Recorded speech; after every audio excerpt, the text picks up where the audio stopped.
കേരളത്തിലെ പ്രസിദ്ധമായ ജൈൻ ടെമ്പിളിനെ കുറിച്ച് നിങ്ങൾ കേട്ടിട്ടുണ്ടോ? ഞാനിപ്പോൾ ഉള്ളത് മട്ടാഞ്ചേരിയിലുള്ള ജൈന ക്ഷേത്രത്തിലാണ്, അഥവാ ധർമ്മനാഥ് ജൈൻ ടെമ്പിൾ. ഈ ക്ഷേത്രം 1904 ജീവരാജ് ദൻജിയുടെ സ്മരണാർത്ഥം നിർമ്മിച്ചതാണ്. ക്ഷേത്രത്തിൽ മുഖ്യ പ്രതിഷ്ഠ ഭഗവാൻ ധർമ്മനാഥാണ്. കൂടാതെ ചന്ദ്രപ്രഭ ഭഗവാനെ സമർപ്പിച്ച മറ്റൊരു ക്ഷേത്രവും ഇവിടെയുണ്ട്. ഈ ക്ഷേത്രം രാവിലെ 5 മണി മുതൽ 7 മണി വരെ ഓപ്പൺ ആയിരിക്കും. അതുപോലെ ജൈനമതത്തിൽ പെടാത്തവർക്ക് രാവിലെ 11 മണി മുതൽ ഉച്ചയ്ക്ക് 12:30 വരെയാണ് പ്രവേശന സമയം.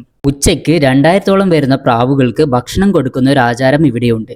ആ സമയത്ത് പ്രാവുകൾ വന്ന് അമ്പലത്തിന്റെ ചുറ്റും 3 തവണ കറങ്ങി അത് കഴിഞ്ഞ് വജ്രം ചൊല്ലും. എന്നിട്ടാണ് പ്രാവുകൾക്ക് ഭക്ഷണം കഴിക്കാൻ കൊടുക്കുന്നത്.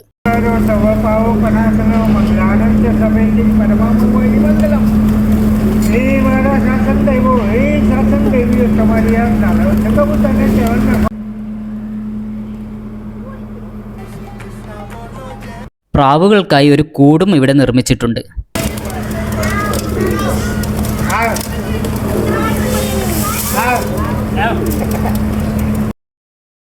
അപ്പോൾ ഇനി പുതിയ വിശേഷങ്ങളുമായി നമുക്കിനി അടുത്ത വീഡിയോ കാണാം. അപ്പോൾ ബൈ ഫ്രം നൊമാഡ് ടെക്കിയതുൽ.